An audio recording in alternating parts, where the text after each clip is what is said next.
ini meninggalkan misteri. Karena misterinya ini adalah apakah penggunaan lakban itu semacam pesan yang sengaja dilempar, kalau lu macem-macem gua bungkam nih dengan cara kayak begini. Korban, siapa namanya Pak Daru tadi ya, Pak Arya Daru. Arya itu kan mulut wajahnya dilakban. Nah ini bagi kalangan kriminolog disebut sebagai simbol pembungkaman.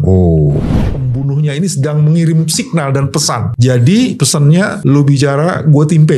Gue bungkam lu nih. Pola pembunuhan seperti ini biasanya disebut sebagai lock room mystery. Dalam berbagai tulisan teori kriminologi. Dalam teori kriminologi. Kenapa? Karena dia sebenarnya lock room mystery itu dia sedang mengirim pesan simbolik. Jadi si pelaku itu sedang mengirim pesan simbolik. Lock room mystery itu. Maka kemudian yang harus dibaca pakai teori-teori pembunuhan polanya itu yang paling dibaca pertama kali itu adalah bagaimana kejahatan itu dilakukan. Itu kan mesti lihat.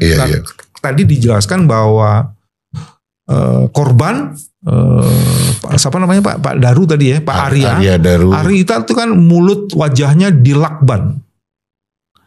Nah ini bagi kalangan kriminolog disebut sebagai simbol pembungkaman. Lagi dibungkam nih Pak. Dan pesannya kepada orang lain ya melalui korban itu yang bicara dan membocorkan informasi ini kayak gini nih. Warning ya, semacam warning.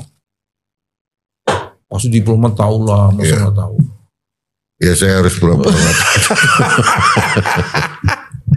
Tapi itu juga kan teorinya ngomong kayak gitu. Teorinya. Dan teman-teman di kepolisian pasti juga jago-jago. Jago lah. Nah apalagi sebenarnya kalau benar bahwa Arya sedang terlibat dalam melindungi warga negara dalam kasus TPPO dalam kaitan dengan Kamboja gitu ya, atau di tempat lain kita nggak ngerti, maka ini menjadi semakin relevan untuk melihat pola ini.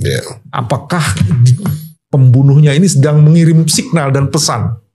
Jadi pesannya, lu bicara, gue timpe. Gue bungkam lu. Saya nggak berani mendahului. Biarlah yang bermenang aparat. Tapi yang kedua nih Pak yang menarik itu disebut dengan setting ruang terkunci. Jadi ini kan kita kan kayak lagi dikasih teka-teki. Kalau jejaknya nggak ada, kemungkinan besar dia bunuh diri nih. Lagi mau dibikin seperti itu kan. Atau sebenarnya apa? Jadi ini keahlian profesional dari pelakunya yang tidak meninggalkan jejak. Dia kan ingin membuat skenario, fake skenario. Seolah-olah ini pasti bunuh diri loh. Nggak ada orang diri. Yang tahu gitu. Karena kan ternyata tadi Bapak bilang kan, pintunya terkuncinya dari dalam. Jam 9 malam dia masih berkomunikasi dengan istrinya. Terus dia pesan apa? Makanan. Melalui Gojek atau GoGrab. Wah ini namanya semua kita sebut nih Pak. Maksudnya dia bayar ke kita nih. Terus udah gitu jam 5 pagi ditelepon istrinya karena mereka biasa berkomunikasi pagi, tapi tidak ada. Sehingga kemudian pembunuhan ini tidak akan mungkin terbongkar kalau istrinya tidak menyuruh satpam untuk membongkar ininya. Nah itu sebenarnya jadi yang kedua tuh yang tadi bilang dia sedang mengirim apa yang disebut dengan skenario palsu. Seolah-olah ini bunuh diri. Dari tim Pusdividen Mabes Polri untuk membantu kita untuk membuat lebih terang apakah ini korban ini benar-benar meninggal karena apa gitu kan. Nah sementara prosesnya masih dalam proses penyidikan, masih banyak pemeriksaan yang akan kita lakukan, ya pemeriksaan ahli maupun pemeriksaan terhadap ahli forensik termasuk CCTV. Gitu kan. Sejauh ini sudah ada berapa saksi Pak yang diperiksa? Ya, sejauh ini yang kita saksi yang sudah periksa ya ada 5 ya. Yang pertama penjaga yang pertama kali memberitahukan kepada kita bahwa korban tidak bisa dihubungin ya. Kemudian karena penjaga ini takut, akhirnya penjaga ini membawa tetangganya untuk sebagai saksi, ya kan. Kemudian istri korban sudah, kemudian rekan korban sudah. Itu.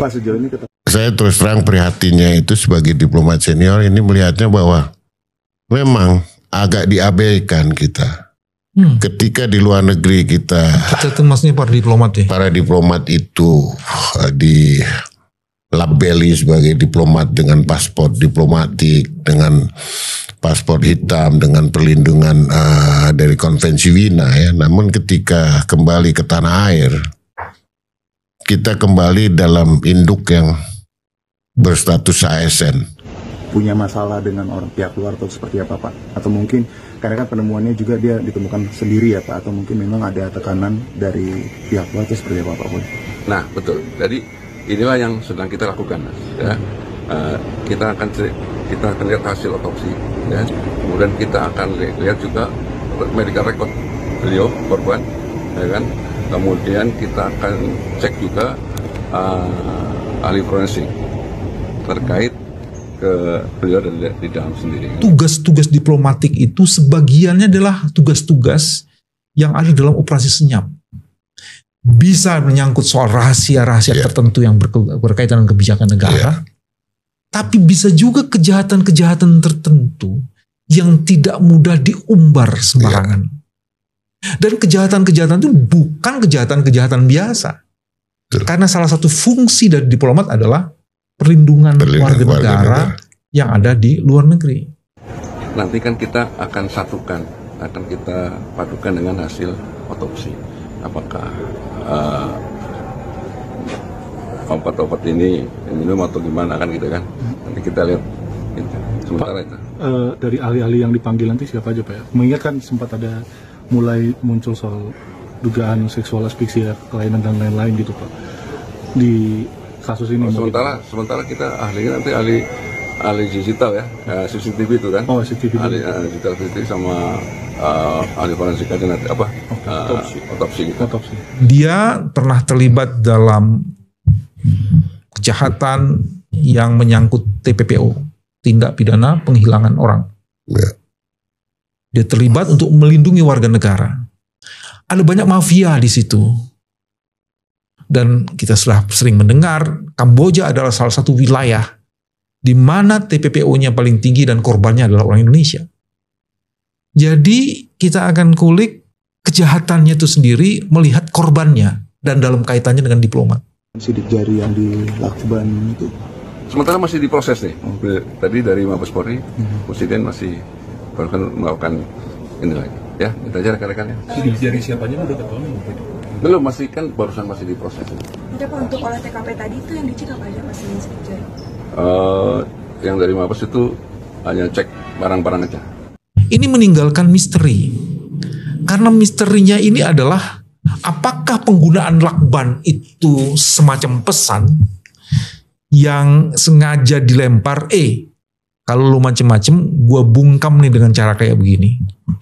Atau apakah situasi di mana tempat yang harusnya bisa dilacak jejak-jejak kejahatannya ini seolah-olah bersih. Apakah penjahatnya profesional? Pengusutan kasus kematian diplomat Kemenlu diminta hingga tuntas. Pemerintah didorong turut bertindak terkait kematian diplomat Kementerian Luar Negeri ADP 39 tahun yang ditemukan dengan kepala terlilit lakban. Anggota Komisi 1 DPR RI Sarifah Ainun Jariyah mendesak Polri membongkar kasus kematian ini hingga tuntas. Politisi PDIP Perjuangan juga meminta kepolisian segera mempercepat visum, mengoptimalkan pemeriksaan TKP dan forensik digital, serta berkoordinasi intensif dengan Kemenlu.